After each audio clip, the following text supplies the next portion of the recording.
नमस्कार good morning to everyone मु लिपु आज गुरुत्वपूर्ण खबर गुड़िक जन दिए न्यूज गुड़िक भल लगे निश्चय भाव में चैनल को सब्सक्राइब एवं लाइक करेंगे।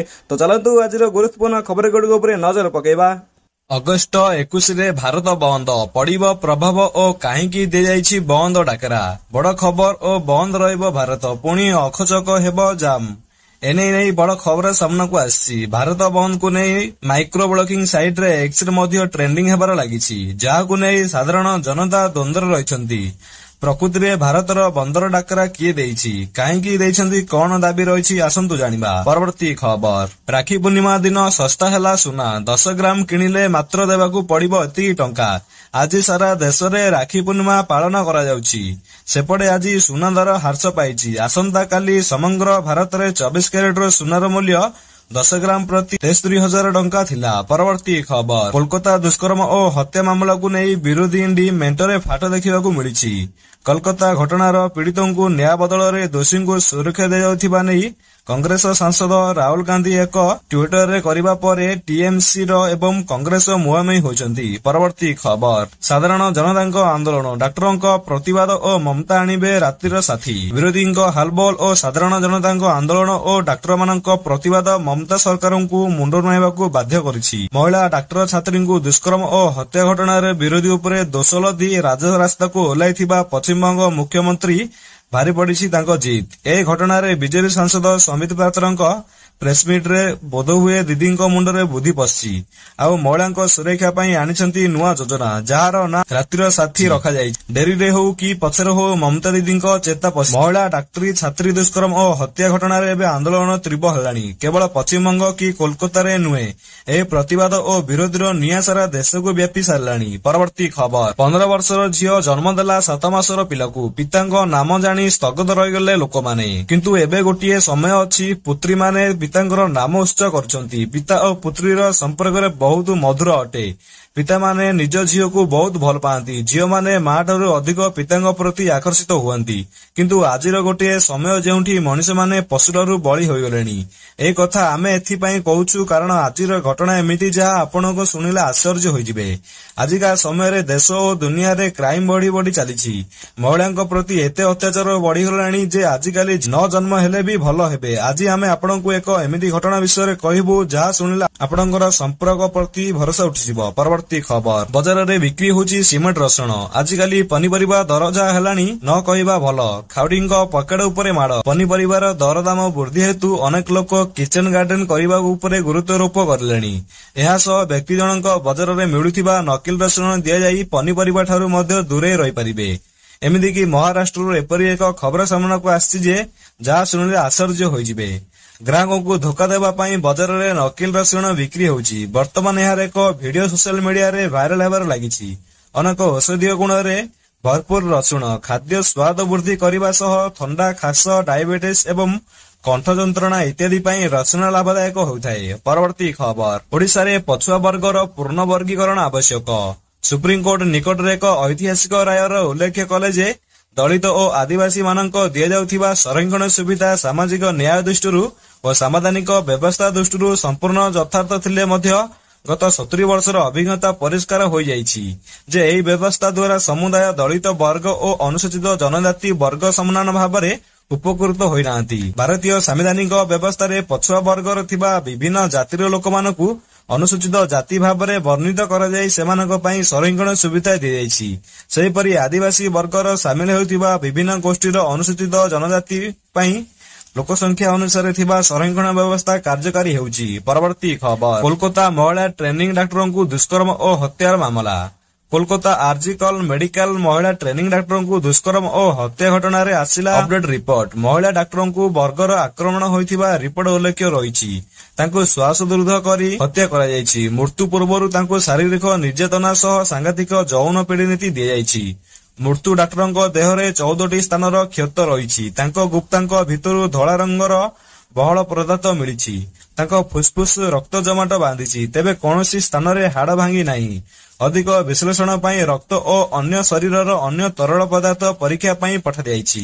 ରିପୋର୍ଟ ମୁତାବକ ଯେ ମୃତ ଡାକ୍ତରଙ୍କ ଦେହରେ 14ଟି ସ୍ଥାନରେ କ୍ଷତ ରହିଛି। ପରବର୍ତ୍ତୀ ଖବର, 5 ବର୍ଷ ପାଇଁ ମାଗଣା ବିଦ୍ୟୁତ କୃଷକମାନଙ୍କ ବଡ଼ ଉପହାର ଦେଲେ ଏହି ରାଜ୍ୟ ସରକାର। ମହାରାଷ୍ଟ୍ରର କୃଷକ ଭାଇମାନଙ୍କ ପାଇଁ ଏକ ଖୁସି ଖବର ଆସିଛି।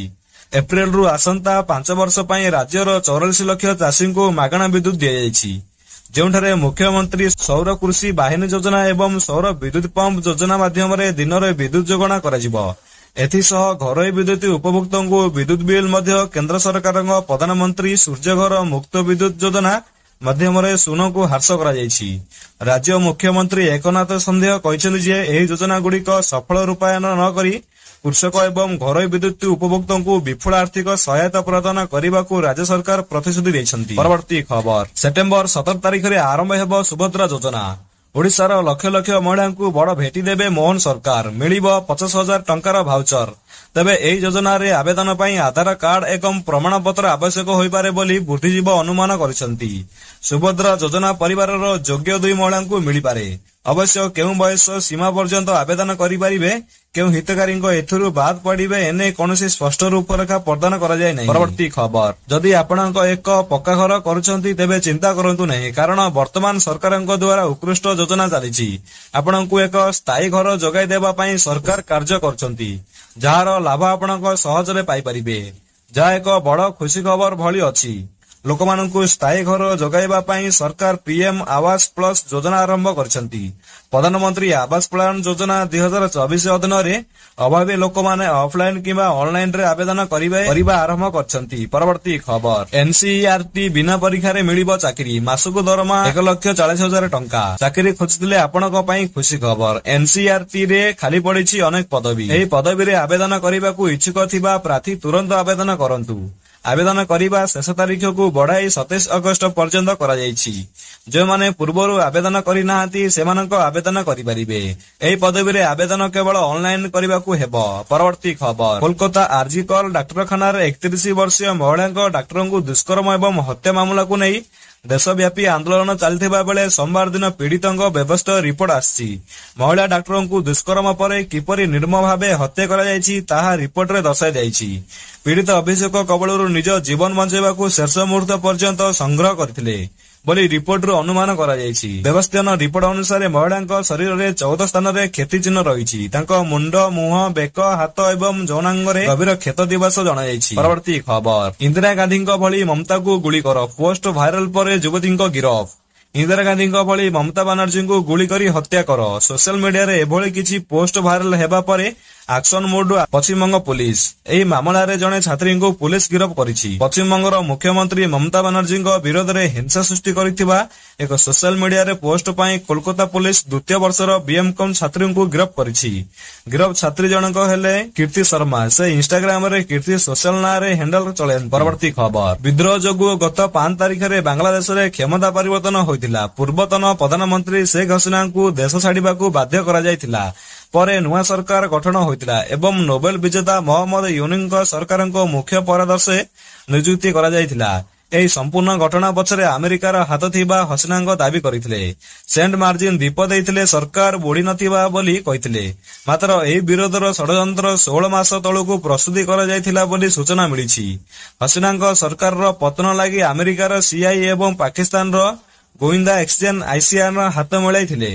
ଉଭୟ ସମ୍ପୂର୍ଣ୍ଣ ଯୋଜନା ପ୍ରସ୍ତୁତି କରିଥିଲେ। ଜାଣେଶୁଣା ସେନା ଓ ନ ପହଞ୍ଚି ଲାଗି ବନ୍ୟା ସମୟରେ ବିପକ୍ଷ ପ୍ରଦର୍ଶନ ଆରମ୍ଭ କରାଯାଇଛି। ସୂଚନା ଅନୁଯାୟୀ ଅଗଷ୍ଟ 5 ତାରିଖ ରାତି ପ୍ରାୟ 1ରେ ଭାରତୀୟ ଗୋଇନ୍ଦା ଏଜେନ୍ସି ଜଣେ ଅଧିକାରୀ ଗୋପନୀୟ ଠିକଣାରେ ଥିଲେ। ପରବର୍ତ୍ତୀ ଖବର, ସେବାୟତଙ୍କ ଠାରୁ ଆରମ୍ଭ କରି ଭକ୍ତମାନଙ୍କ ମଧ୍ୟରେ ଅସନ୍ତୁଷ୍ଟ ପ୍ରକାଶ ପାଇବା ପରେ ଶ୍ରୀମନ୍ଦିରର ଉତ୍ତର ଏବଂ ପଶ୍ଚିମ ଦ୍ୱାରଠାରେ ଥିବା ଅପହରଣ ଚାଳକୁ ପ୍ରଶାସନ ନିର୍ଦ୍ଦେଶ ପରେ ସୁଆର ମହାସୁଆର ନିଗମ ପକ୍ଷରୁ ରବିବାର ଦିନ ମିଲକୁ ପଠାଯାଇଥିଲା।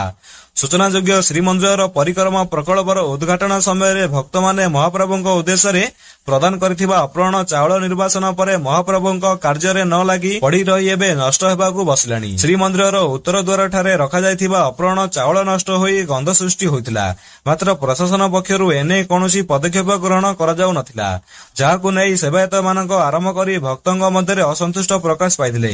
ସଂଗ୍ରହ ହୋଇଥିବା ଚାଉଳର ଖେଚୁଡି ଏବଂ କାନିକା ମହାପ୍ରସାଦ କରାଯାଇ ଭକ୍ତଙ୍କୁ ବଣ୍ଟା କରାଯିବ ନେଇ ନିଷ୍ପତ୍ତି ହୋଇଥିଲା। ପରବର୍ତ୍ତୀ ଖବର, ମହଙ୍ଗା ପଡ଼ିବ ଗିରିଗିରି ହୋଇ ହେଲିକପ୍ଟରରେ ବୁଲିବା, ପାଣ୍ଡିଆନଙ୍କୁ ପାନେ ଦେବେ ବିଜେପି ସରକାର। ଭୈରବ କାର୍ତ୍ତିଆନ ପାଣ୍ଡିଆନ ଓରଫ ବିକେ ପାଣ୍ଡିଆନ ରାଜ୍ୟ ପ୍ରଶାସନ ଓ ରାଜନୈତିକ ସବୁଠୁ ବିବାଦୀୟ ବ୍ୟକ୍ତି। ଦିନ ଥିଲା ବିଜେଡି ସରକାର ସୁପର ସିଏମ ସାଜି ରାଜ କରୁଥିଲେ ପାଣ୍ଡିଆନ। ବାବୁଙ୍କ ପାଇଁ ସବୁ ପ୍ରକାର ଭଣ୍ଡାର ଖୋଲା ହୋଇଥିଲା ବୋଲି ତତ୍କାଳୀନ ବିଜେଡି ସରକାର।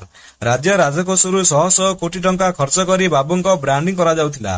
ଅଭିଯୋଗ ଶୁଣାଣି ନାଁରେ ରାଇଜ ସାରା ହେଲିକପ୍ଟରରେ ଗିରିଗିରି ହୋଇ ବୁଲିଥିବାର ପାଣ୍ଡିଆନ ଦେଖାଯାଇଛି। ନିଜର ପଲିଟିକାଲ ରଞ୍ଚିଂ ପାଇଁ ହଜାର ହଜାର ଲୋକଙ୍କୁ ବୁହାଇ କରୁଥିଲା ସଭା ସମିତି। ନେତା ମନ୍ତ୍ରୀଙ୍କୁ ଟେଣ୍ଟ ବନ୍ଧାଇ 6 ମାସ ଓ 190 ଦିନ ସ୍ଥାନରେ କରିଥିବା ବିରାଟ ସଭା ବଡ ବଡ ଇଭେଣ୍ଟ ପାଇଁ ରାଜ୍ୟ ରାଜକୋଷରୁ ଖର୍ଚ୍ଚ ହେଉଥିବା ଭଳି ଦେଖାଯାଇଛି। ପରବର୍ତ୍ତୀ ଖବର, ମୋଦିଙ୍କ ହାତରେ ସ୍କୁଲ ଛାତ୍ରୀ ବାନ୍ଧିଲେ ବିଶେଷ ରାକ୍ଷୀ। ଭାଇ ଭଉଣୀ ସମ୍ପର୍କ ପବିତ୍ର ବନ୍ଧନ ପର୍ବ। ଦେଶ ସାରା ଏଭଳି ଉତ୍ସବ ବହୁତ ଧୁମଧାମରେ ପାଳନ କରାଯାଏ। ଏହି ଅବସରରେ ସ୍କୁଲ ଛାତ୍ରୀମାନେ ପ୍ରଧାନମନ୍ତ୍ରୀ ମୋଦିଙ୍କ ହାତରେ ବିଶେଷ ରାକ୍ଷୀ ବାନ୍ଧିଥିଲେ। ଛାତ୍ରୀମାନେ ପ୍ରଧାନମନ୍ତ୍ରୀଙ୍କୁ ବିଶେଷ ରାକ୍ଷୀ ବାନ୍ଧିଥିଲେ, ଯେଉଁଥିରେ ସେ ଦିଗଙ୍ଗ ମାଙ୍କ ପାଦ ଧୋଇଥିବା ଫଟୋ ଥିଲା। ଏହି ବୃକ୍ଷ ଚିତ୍ର ଆକାରରେ ରାକ୍ଷୀ ହେବାର ଡିଜାଇନ ସହ ଏକ ପେଡ ମାଙ୍କ ନାମ ଲେଖାଯାଇଥିଲା। ଆଜି ରକ୍ଷାବନ୍ଧନର ପବିତ୍ର ଅବସରରେ ପ୍ରଧାନମନ୍ତ୍ରୀ ନରେନ୍ଦ୍ର ମୋଦି ପ୍ରେସରେ ଦେଶବାସୀଙ୍କ ଶୁଭେଚ୍ଛା ଜଣାଇ ଲେଖିଛନ୍ତି। ପରବର୍ତ୍ତୀ ଖବର, ନିର୍ବାଚନ ସମୟରେ ବିଜେପି ଭତ୍ତା ବୃଦ୍ଧି କରିବା ପାଇଁ ଦେଇଥିବା ପ୍ରତିଶ୍ରୁତି ଯାହା ପୂରଣ ପାରିଲା ନାହିଁ, ସେଥିପାଇଁ ବୟସ୍କ ନାଗରିକ ମଧ୍ୟରେ ଅସନ୍ତୁଷ୍ଟ ଦେଖାଯାଇଛି। ଯଦି ଓଡ଼ିଶାରେ ବିଜେପି ସରକାର ଗଠନ କରେ ତାହେଲେ ବୟସ୍କ ନାଗରିକ ଏବଂ ବିଧବା ଓ ଭିନ୍ନକ୍ଷମତା ପାଇଁ ଭତ୍ତା ବୃଦ୍ଧି କରାଯିବ। କିନ୍ତୁ ବିଜେପି ସରକାର ନିର୍ବାଚନ ସମୟରେ ଦେଇଥିବା ପ୍ରତିଶ୍ରୁତି ଏପର୍ଯ୍ୟନ୍ତ ଭତ୍ତା 3000 କରିନଥିବାରୁ ଜନ ଅସନ୍ତୁଷ୍ଟ ବୃଦ୍ଧି ପାଉଛି। ବଜେଟ୍ ଅଧିବେଶନରେ 80 ବର୍ଷରୁ ଅଧିକ ବୟସ୍କ ଏବଂ 80% ଅଧିକ ଥିବା ଭିନ୍ନକ୍ଷମ ପାଇଁ 3500 ଟଙ୍କା ଭତ୍ତା ପାଇବାକୁ ନେଇ ଘୋଷଣା କରାଗଲା। କିନ୍ତୁ 60ରୁ ଅଧିକ ଓ 80ରୁ କମ ବୟସ୍କ ବ୍ୟକ୍ତିଙ୍କୁ ନିରାଶ କରାଯାଉଛି। ରାଜ୍ୟରେ ବିଜେପି ସରକାର ଆସିଲା ପରେ 1000 ଟଙ୍କାରୁ 3000 ଟଙ୍କା ବୃଦ୍ଧି କରାଯିବ ବୋଲି ଘୋଷଣା କରିଥିଲେ। ସେଥିପାଇଁ ବୟସ୍କ ଲୋକମାନେ ଉତ୍ସାହିତ ହୋଇ ବିଜେପିକୁ ଭୋଟ ଦେଇଥିଲେ। ପରବର୍ତ୍ତୀ ଖବର, ଜୁଲାଇ 1ରୁ ଆଇନ ବ୍ୟବସ୍ଥା ହୋଇଛି ଏକ ବଡ ପରିବର୍ତ୍ତନ। ଏଣିକି ହେବ ପୁଲିସ ଷ୍ଟେସନରେ ଫାୟାର ରୁଜୁ। ଦେଶରେ ପୁଲିସ ଆଇନ ବ୍ୟବସ୍ଥାରେ ଦେଖାଯାଉଛି ଏକ ବଡ ପରିବର୍ତ୍ତନ, ଯାହା ସାଧାରଣ ଜନତାଙ୍କ ଆଖିରେ ଆଇନ ବ୍ୟବସ୍ଥାକୁ ନେଇ ଥିବା ନାବାଳିକ ଅସୁବିଧାରେ ଅନ୍ତ ଘଟାଇବ। ଦେଶରେ ଜୁଲାଇ 1ରୁ ଲାଗୁ ହୋଇଛି କେତେକ ନୂତନ ଆଇନ ବ୍ୟବସ୍ଥା। ଆମ ଦେଶରେ ଅନେକ ସମୟରେ ନ୍ୟାୟ ମିଳିବ ତ ଦୂରର କଥା, ଫାୟାର ରୁଜୁ କରିବା ନେଇ ମଧ୍ୟ ବିଭିନ୍ନ ସମସ୍ୟା ଦେଖାଯାଉଛି।